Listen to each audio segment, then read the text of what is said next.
My name is Alex Zimmerman. I'm the regional manager for international student recruitment in Asia. That includes the representation where we have today, Philippines, China, Korea, Vietnam, but also everywhere else in Asia. So for anyone who is watching this or who's going to join us today, you're welcome to reach out to me. I'll ask our coordinators to type their contact information into the chat box as we go, so that in case you want to contact them, you have their emails and possibly their WhatsApp or their Viber or their WeChat account or Kakao Talk if you want to contact them that way. And next, I'd like to turn things over to Megan, who I'd really love you to introduce yourself, Megan, and talk about your program a little bit. Thank you. Hi, I'm Megan Shaver, and I work from our Kingston campus in Ontario, Canada. And I coordinate our Autism and Behavioral Science graduate certificate program. And I'm happy to be here. I'm also a board certified behavior analyst, and I've been working in the field of helping individuals with autism for about 22 years. Great, thank you. We're delighted to have you here. Thank you for joining. This is one part in a series where we're talking with faculty and students and just discussing the programs that SLC has to offer, and highlighting some of the career opportunities and in some cases, the effects the pandemic has had on those opportunities. And with that said, I'd like to start things off, Megan, by asking you a question. How has the pandemic changed your industry? How has it changed the students coming into the program and exiting the program, and what prospects they might have? Thank you. In terms of how we provided education during the pandemic, it's been a bit different. We normally are face-to-face in the classroom, and certainly there's a lot of skills that our students learn that where it is valuable to be face-to-face, because we can be hands-on and role-playing and pretending somebody is the therapist and the child or the client.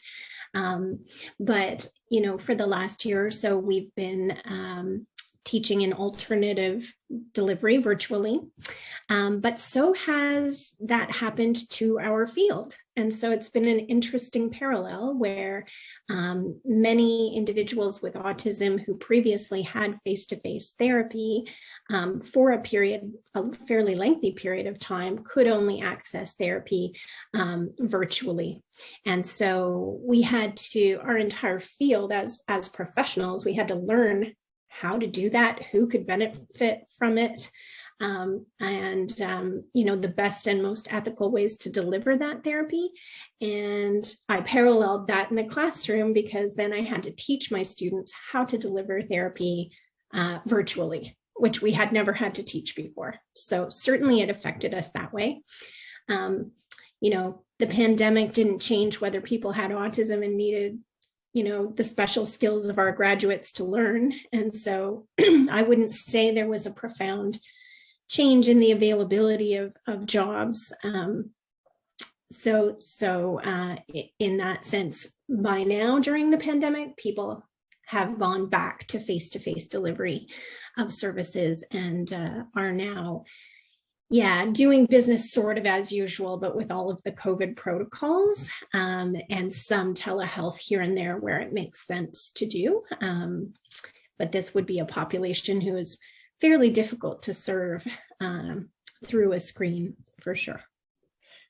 That's an interesting point. And I wonder how the changes in the way you and other faculty have had to deliver on this program is there a way in which those things will continue into the future, or will the second it's able to be back completely in person, is that going to be the objective? Yeah, well, we're delivering 3 of our 4 winter courses are going to be on campus because they are highly applied and they are those courses that teach those therapeutic techniques. Well, fingers crossed, right?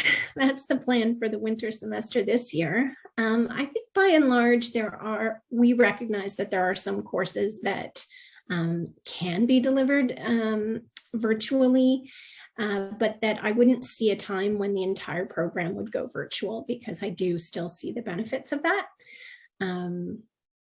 But it is an option and we've gotten good at it, so yeah. So my next question is, pandemic aside, so well, I guess taking into consideration the pandemic, but also in previous years, students who would come through the program and graduate, do you ever maintain contact with them? And if so, I wonder where their careers might have taken them, if you have any intel on that. Sure. Yes, absolutely. I do try to stay in touch with graduates, and some of them are with me in LinkedIn. That's a way we stay connected. But most of our graduates, I'd say at least 60 to 70%, graduate and take positions as therapists for children with autism in agencies that offer applied behavior analytic therapeutic services. And so their job is basically to be one-on-one or in a small group with individuals with autism and teach them new skills and help them manage some of the challenges that they face on a day-to-day basis. A smaller percentage are working in schools as educational assistants, and so helping in a classroom where there is somebody with autism who requires extra support that the teacher cannot provide for. And so I'd say those are the two main career streams.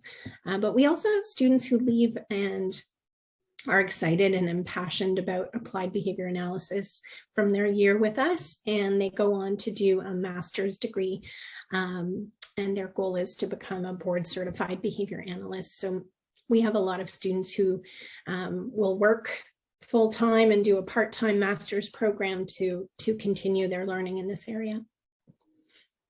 Okay, that's interesting. That was going to be my question. Do they take time after they graduate from the program at SLC to get that experience, the hands-on work, before going into a professional degree? But I guess they can do both at the same time. Yeah, I think it can be a blend. Some people take, a year or two of working and then they decide to do the master's, but we do have a couple of programs in Ontario that are by design for professionals, so that people can upgrade their credentials as they work, which is a really nice model if you don't mind going to school on the weekends and writing papers at night. Yeah. And so outside of like the two major streams and the option of doing that additional study afterwards and gaining a master's degree, do you know of any instances where graduates have gone on to do something kind of niche or unique that wouldn't be a typical fit for somebody graduating from the program? I just have to think about that one. I think we've had a couple of graduates who went and started their own businesses. But again, the skill set that you leave the program with is fairly specific. And so, they've opened a business to provide that ABA therapy. So nothing's coming to mind that's super out of the box, no. But that's good to know, though. Starting your own business is a significant feat, especially for an international student to do. So glad to hear that. And that does kind of lead into my next question, which may be difficult to answer because I know how passionate you are about all of the learning that you guys give and the teaching that you do. But is there a top kind of skill or a top lesson, something that you give to students to take away that helps them find employment, or perhaps that helps them to be effective in this type of field? Sure. I think regardless of where our graduates work, whether it's an ABA agency or a school, or if it's working privately on their own with families, the biggest tool that we give our graduates is a really firm understanding and grounding in how to teach communication to individuals who can't communicate, because that's one of the core deficits.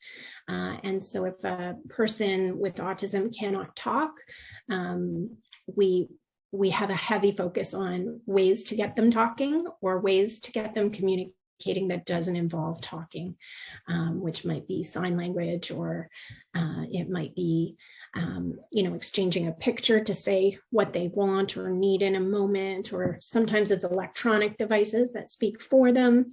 But this is one of the biggest focuses in the program, and the biggest kind of gift or thing that you can impart to an individual with autism to empower them in their life.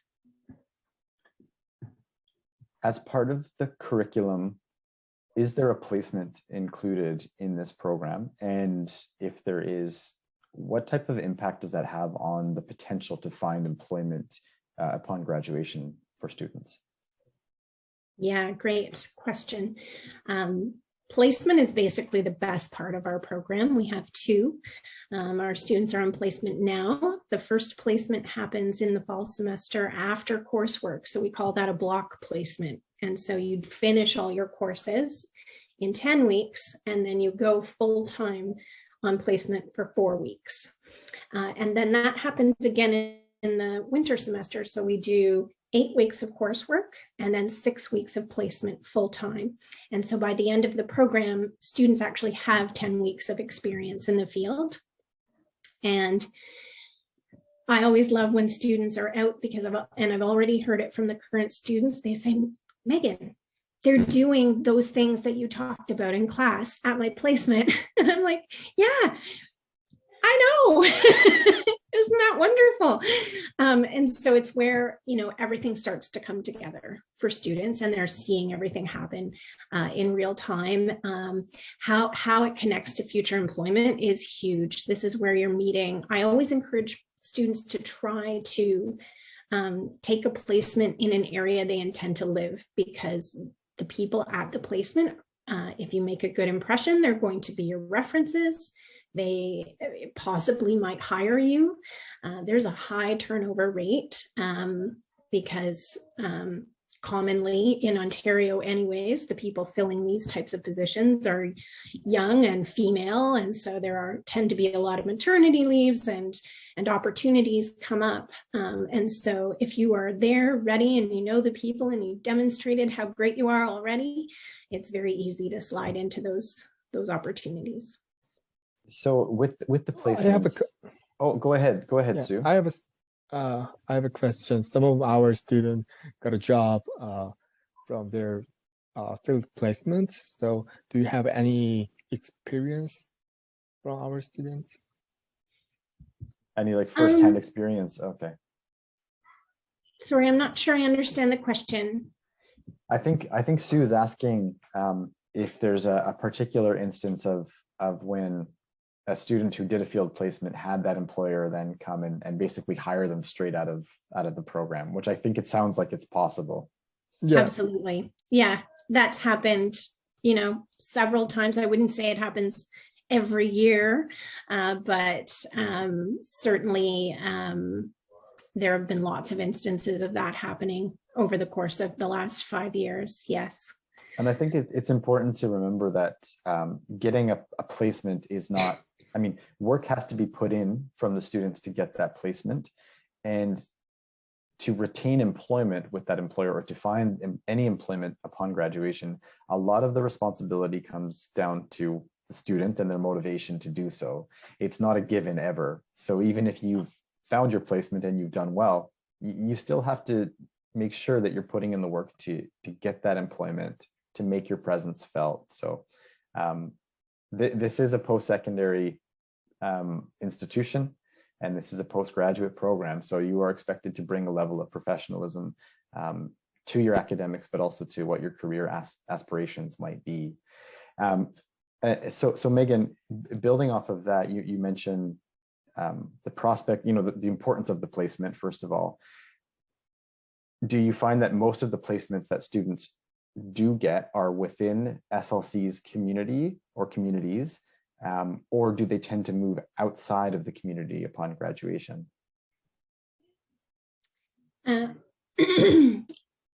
Our graduates tend to move outside of our community.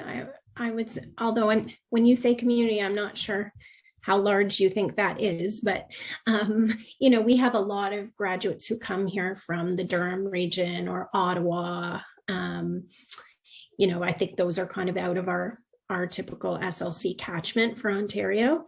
But our graduates tend to be like, I'm going where the jobs are. And certainly in Kingston, because we're a smaller town, those jobs, they don't come up as often. This year they did, because we had a new ABA agency open, and we have another one opening in the spring. And so our placements tend to be in the southeast region of Ontario, but we certainly have sent people on placement into Toronto if that's where they thought they might live in the future. It's a little harder for us to find them sometimes, but did that answer your question? I'm not sure if it did. And it actually makes me think of another one, which is graduates from a program like this. Can they take this certification and go anywhere in Canada and use it? Well, they can, but what's interesting is this program is very specialized to Ontario.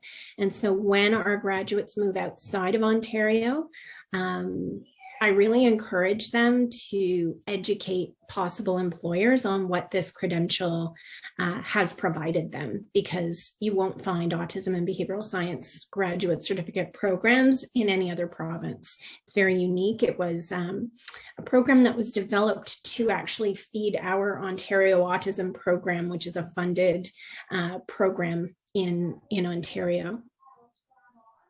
Okay. In terms of a placement, are there enough places where students can improve their skills? Yes, it's pretty common for students to have one placement in a school and one placement in an agency that provides ABA therapy. That's fairly typical, unless we had a student who said, I really want to work in schools or education, and they want to do both their placements in that setting. So yeah, we don't have trouble finding placements typically. Yeah, and the faculty do that in my program. There's certain other programs where the students have to find their placements, but not with us. We match students based on their interests, their location, their career aspirations, and we find the agency that we think suits the best. That's a great question to ask, Sue, and that's a really good answer to have, Megan, because you're right, a lot of the programs don't operate that way, and I kind of alluded to that earlier, so good to know. And I think that's one of the special things about a specialized program like this at a small to mid-sized college like ours, where there's the opportunity to engage with faculty at such a level where they can actually come to know who you are as a person and what might be a best fit for you in terms of that placement. So that's really special. I have just one more question, and then maybe we can see, we have a couple of guests who have joined us.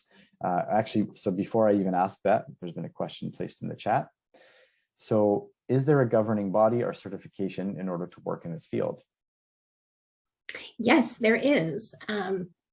And depending what part of the world that you live and work in will dictate whether you need to be credentialed under that board. It's a bit complicated, but let me see. So there is the Behavior Analyst Certification Board, and it is an entity from the United States of America, but they are the go-to credentialing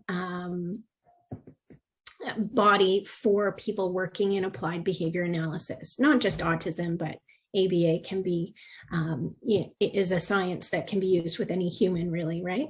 And so they have 4 levels of certification. They have board certified behavior analyst at the doctoral level. They have a board certified behavior analyst at the master's level. That's the credential that I hold. There's a board certified assistant behavior analyst. That's a person with an undergraduate degree. And then they also have a registered behavior technician credential. And so those 4 levels, we are actually, our program, whenever you want to become or sit for the exam to hold one of those credentials, you have to meet certain academic requirements, have coursework, and then you also have to have some experience hours demonstrated. And so our program is actually a verified course for the assistant level certification. So that means if you come to us and you take the program and you're successful, and you then get the experience you need, you can sit for that BCABA exam. But the course also covers all the information you would need to become a registered behavior technician, which is one level down. And so you are able to use your training for the coursework requirements of those two credentials. Now in Ontario, you actually don't need those two credentials to do the work. It's a bonus, and it might in the future be a requirement. And so that's why I say depends on where you live and work, whether you would need that or not. That's a great question to ask. Thank you.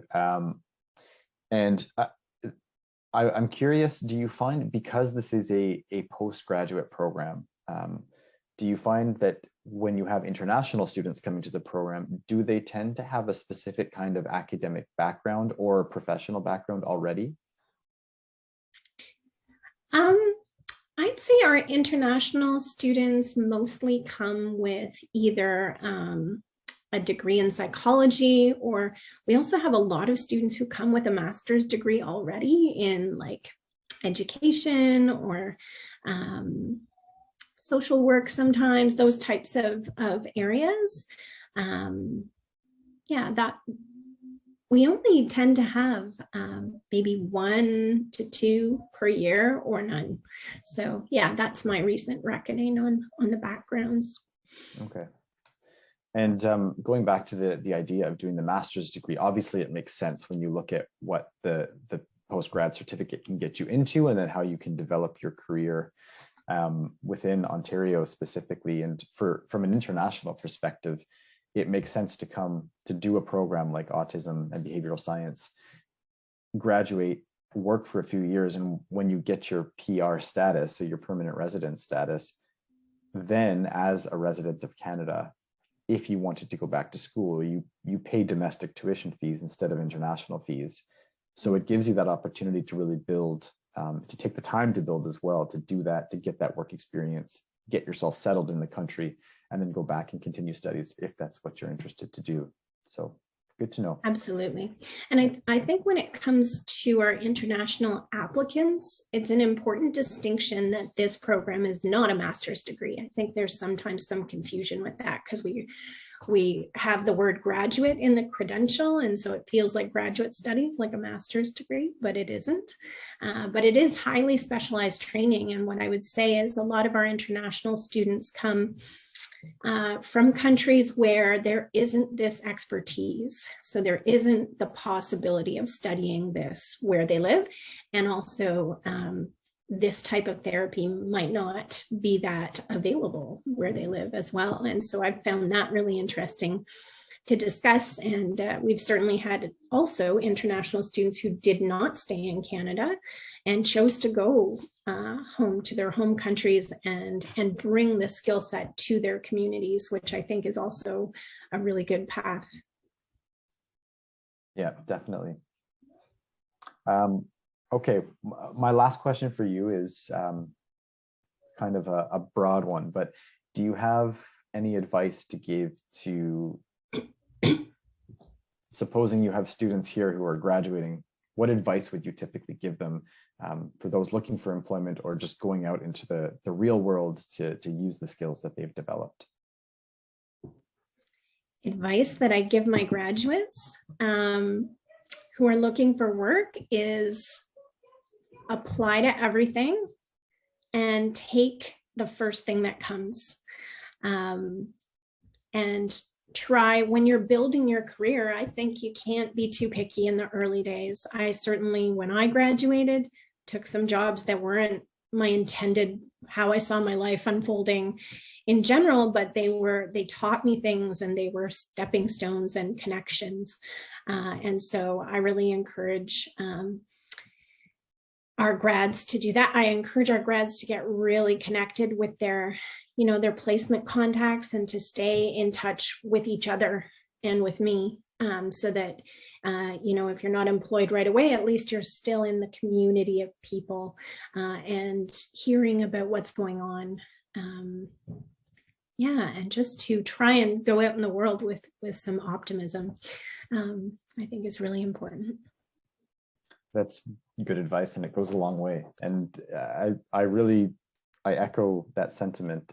It's important to take the opportunities when they come, because sometimes there's an expectation that you might be deserving of something greater than what you're ready for at the moment. And it's important to get into the field and get that experience.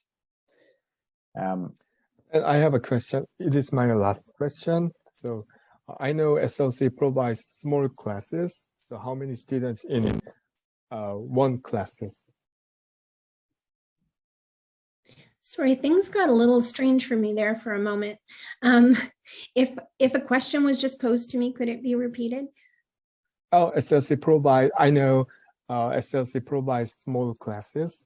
So how many students in one classes? 25. 25. However, it can be smaller than that.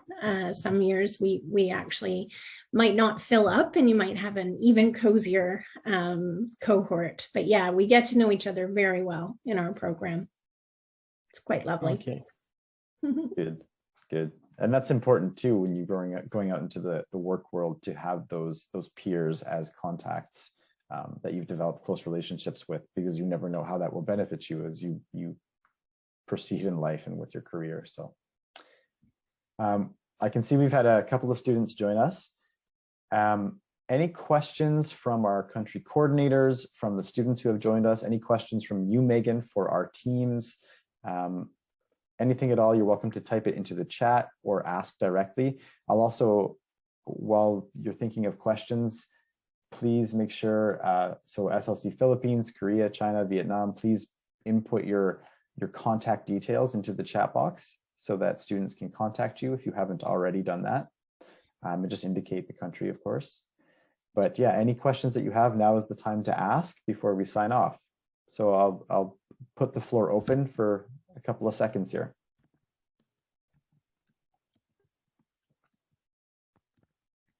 Yeah, I do have a question, but not related to the program. It's about the quarantine. So when we enter the Canada, do we need to do quarantine right now?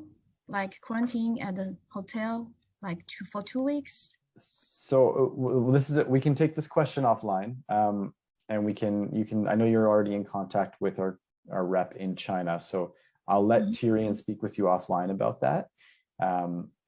There are updates almost daily coming from Immigration, Refugees, and Citizenship Canada. So I don't think there's an easy answer to that, but I'll let Tyrion respond to you through email or through WeChat with that. Okay. Oh, okay, gotcha. No problem. That's all. It's so great to talk to you guys. Yeah. Thank you for joining. Thank you, Megan, for sharing your information. Okay. Thank you, Zach. Tyrion and Kitty, just make sure to put your information in the chat. Thank you, Ali. Just give it one more second. Okay, great. So Megan, thanks again so much for taking the time with us this morning, this evening, this afternoon, depending on where you're joining us from. We appreciate it. It's been very insightful. This recording will be available to anyone who's interested to watch it. So we'll be sharing it amongst our teams, and they'll be sharing it with their networks of students and agents and parents. And thanks to the students who've joined us. It's been a pleasure having you. And I'm going to end the recording now. So thanks so much. You have all the contact information in the chat, and have a great day or evening. Thank you, everyone. Thank you so See you much. tomorrow. Thank you. Bye. Have a good day. Nice to meet you all.